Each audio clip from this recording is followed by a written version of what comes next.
आज की कहानी है भावना के भूखे भोलेनाथ। एक गांव के बाहर एक शिव मंदिर था जिसमें एक वृद्ध पुजारी रहते थे। एक दिन एक गरीब माँ अपने नन्हे बालक को मंदिर के द्वार पर छोड़कर चली गई। बहुत खोजने पर भी पुजारी जी को बालक के परिवार का कुछ भी पता ना चला। जब गांव का कोई भी व्यक्ति उस बालक का लालन पालन करने को तैयार ना हुआ तो पुजारी जी ने भगवान शिव की इच्छा समझकर उसे अपने पास रख लिया। पुजारी ने उसका नाम माधव रख दिया। गांव के श्रद्धालु भक्तों से जो कुछ प्राप्त होता उसी से भगवान शिव के पुजारी का और बालक माधव का गुजारा चलता। यदि किसी दिन कम भी पड़ता तो पुजारी जी भगवान को भोग लगाकर बचा हुआ बालक माधव को दे देते और स्वयं गंगा जल पीकर रह जाते। धीरे धीरे माधव बड़ा होने लगा और अब वो पुजारी जी के कामों में हाथ बटाने लगा था। वृद्ध पुजारी जी के थके हाथों को कुछ आराम मिलने लगा, इसलिए उन्होंने माधव को मंदिर की साफ सफाई, भगवान शिव की पूजा, उनको भोग लगाने और उनकी आरती करने की विधि अच्छी प्रकार से समझा दी। अब वो स्वयं भगवान शिव के नाम जपने और संकीर्तन के समय व्यतीत करने लगे। एक दिन भगवान शिव के मंगलकारी नाम का जाप करते हुए उनके प्राण छूट गए। अब बालक माधव का इस संसार में भगवान शिव के सिवा और कोई सहारा नहीं रहा। अब वह पुजारी जी की बताई 3 बातें कभी नहीं भूला। पहली बात, भगवान भोले शंकर को ताजी गर्म रसोई का भोग लगाना। दूसरी बात, भगवान को भोग लगाए बिना स्वयं कुछ नहीं खाना। तीसरी बात, भगवान शिव पर विश्वास रखकर कभी किसी भी वस्तु का संग्रह ना करना, बासी भोजन का भी नहीं। यदि कोई भक्त पहले से बना भोजन या मिठाई मंदिर में रख दे जाता तो बालक माधव उसे गरीबों में बांट देता। वो ताजी रसोई बनाकर ही भगवान को भोग लगाता, उसके बाद स्वयं प्रसाद ग्रहण करता और सभी में बांट देता। यदि रसोई बनाने की सामग्री नहीं होती तो भोले बाबा और भक्त माधव दोनों गंगा जल पीकर रह जाते। एक बार बरसात का मौसम आया और 3-4 दिन तक मूसलाधार वर्षा होने से मंदिर में एक भी भक्त नहीं आए। माधव अपने भोले बाबा का गंगा जल ही भोग लगाता और उसे ही पीकर रह जाता। भोले बाबा माधव की भक्ति और सहनशीलता की परीक्षा लेते रहे, किंतु आखिर में अपने भक्त को भूख से तड़पते देखकर उनसे रहा न गया और वह सेठ के नौकर का रूप धरकर हाथ में भोजन सामग्री की पोटली लेकर वर्षा में भीगते हुए मंदिर के द्वार पर जा पहुंचे। उन्होंने आवाज लगाकर माधव से को बुलाया और उसके हाथ में पोटली देते हुए कहा, सेठ जी ने यह भोजन सामग्री भेजी है, इससे रसोई बनाओ, भगवान को भोग लगाओ और स्वयं भी प्रसाद पाओ।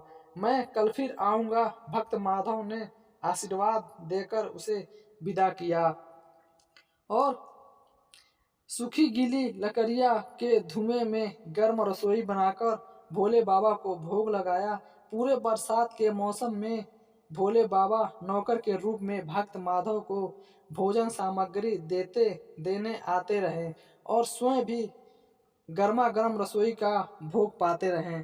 एक दिन भक्त माधव ने सोचा कि सेठ जी को भोजन सामग्री भेजते हुए 4 महीने हो चले हैं, किंतु वो स्वयं कभी मंदिर में भोले बाबा का प्रसाद ग्रहण करने नहीं आए।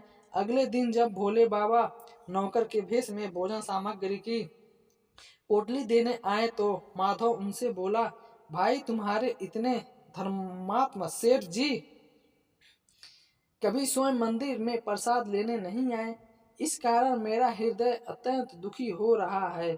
अपने सेठ जी से कहना कि कल वे मंदिर में प्रसाद ग्रहण करने असो पधारे।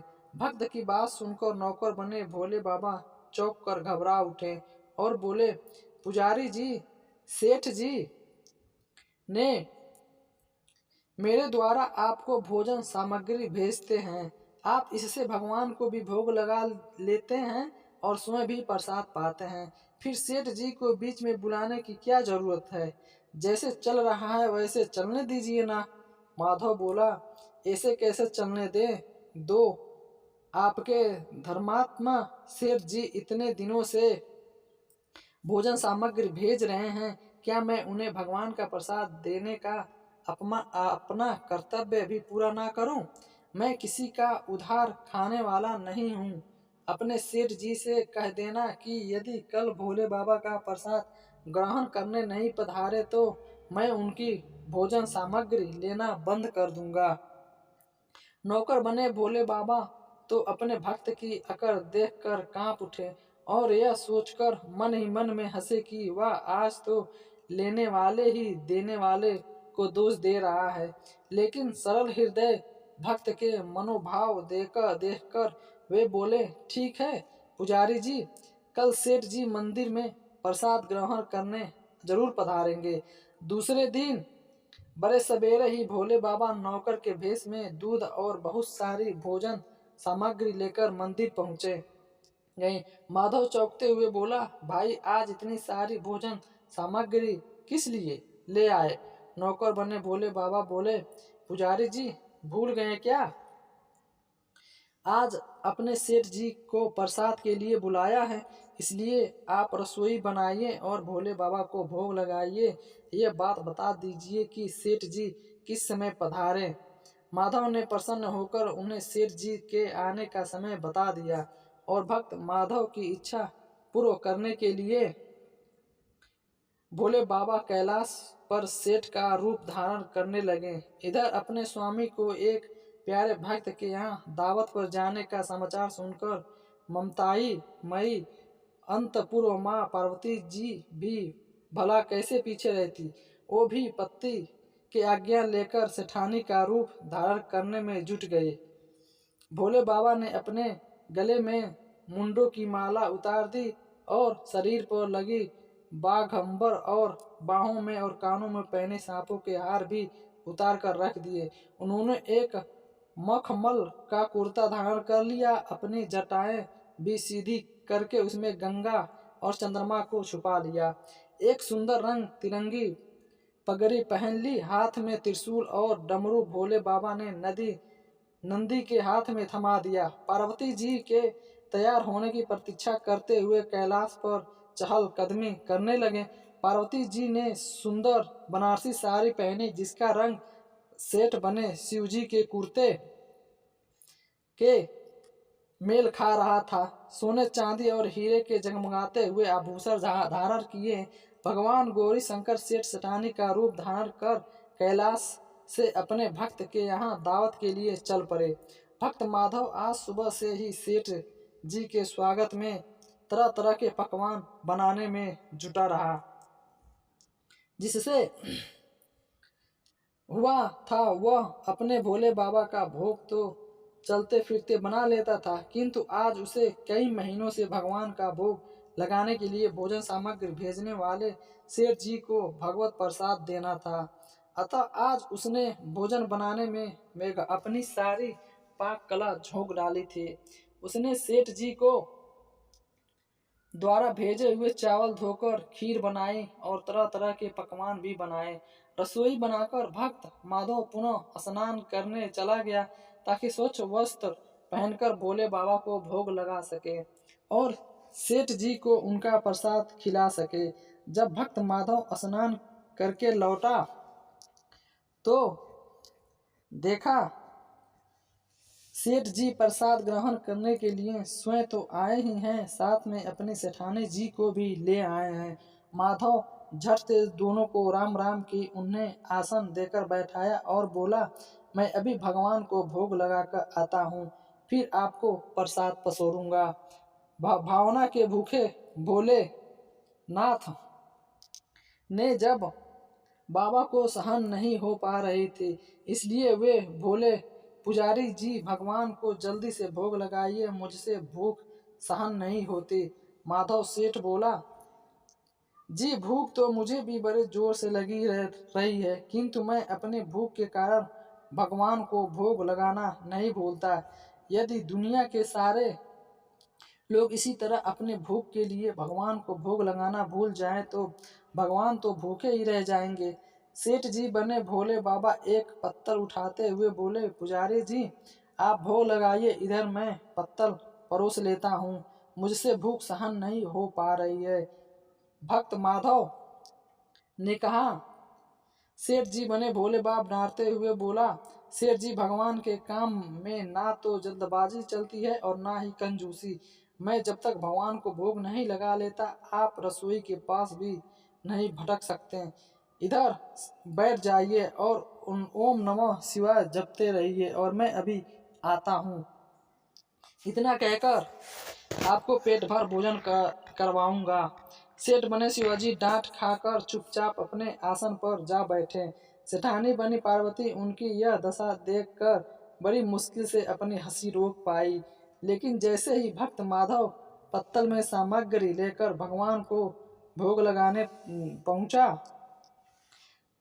मंदिर में गया, भगवान श्री पार्वती जी को मौन रहने का संकेत करके चुपके चुपके से पैर रखते हुए रसोई में पहुंच गए और उन्होंने एक एक व्यंजन उठाकर चखना शुरू कर दिया। भोले बाबा तो प्रसाद को देखते ही हैरान रह गए।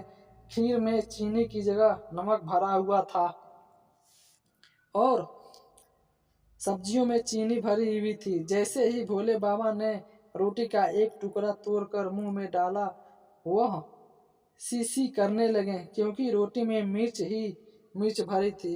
वैसे ही करते हुए उल्टे पैर भाग आए और अपने आसन पर जा बैठे। माँ पार्वती अपने स्वामी की ये हालत देखकर बहुत खिलखिला के हंस पड़ी। इससे पहले कि भोले बाबा पार्वती जी के सामने कुछ सफाई दे पाते, भक्त माधव ओम नमः शिवाय मंत्र का जाप करते हुए आ पहुंचा।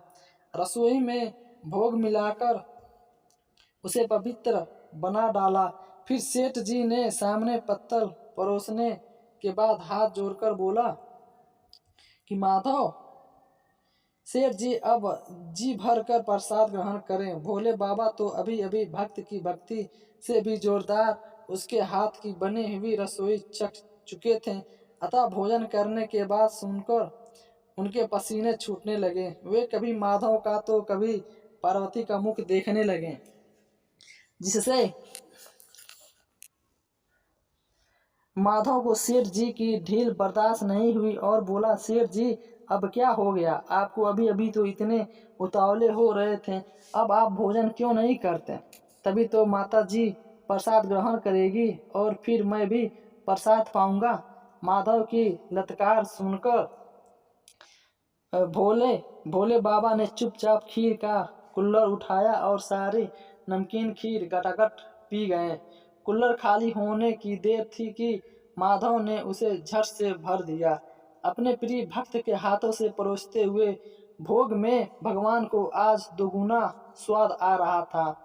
माधव खीर परोसता गया और भोले बाबा पीते गए। माता पार्वती भक्त और भगवान दोनों के प्रेम को देखकर मंत्रमुग्ध होती रही। जब सारी रसोई समाप्त हो गई तो भगवान ने एक जोर की डकार ली। माधव को होश आया और वह बोला, वाह सेठ जी वाह, मैं ही बावला था जो इतनी थोड़ी सी रसोई बनाए।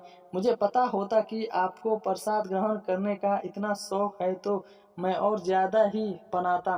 भोले बाबा अपने पेट पे हाथ फेरते हुए सेठानी बनी पार्वती जी की ओर देखकर मुस्कुराते हुए बोले, पुजारी जी मैं इतना रोज कहाँ खाता हूँ जो इतनी थोड़ी सी, किंतु आज प्रसाद इतना स्वादिष्ट बना था कि आपने पर वश ही नहीं रहा और खाता ही चल गया। किंतु तभी माधव रुआसा होकर बोला, सेठ जी वह तो अपने ठीक किया, लेकिन सेठानी जी तो भूखी रह गई।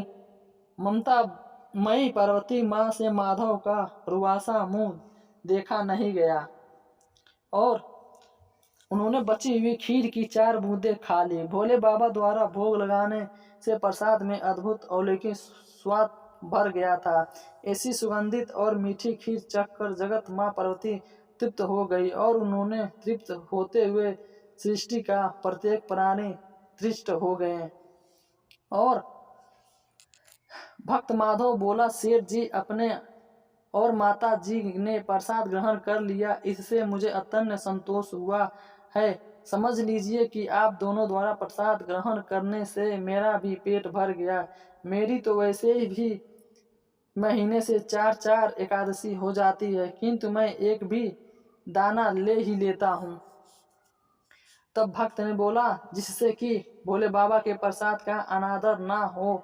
यह कहकर जैसे ही माधव ने खीर के पात्र के लगा चावल का एक दाना उठाकर अपने मुंह में डाला, उसकी जन्म जन्मांतर की भूख प्यास मिट गई, समस्त इच्छाओं की दृष्टि हो गई, उसके ज्ञान के नेत्र खुल गए और उसने देखा कि उसके सम्मुख त्रिलोकीनाथ भगवान शंकर और जगत जनानी माँ पार्वती आशीर्वाद की मुद्रा में मुस्कुराते हुए खड़े हैं। माधव दौड़ के उनके चरण में गिर पड़ा और बोला, प्रभु, आज मैं आपके दर्शन पाकर धन्य हो गया।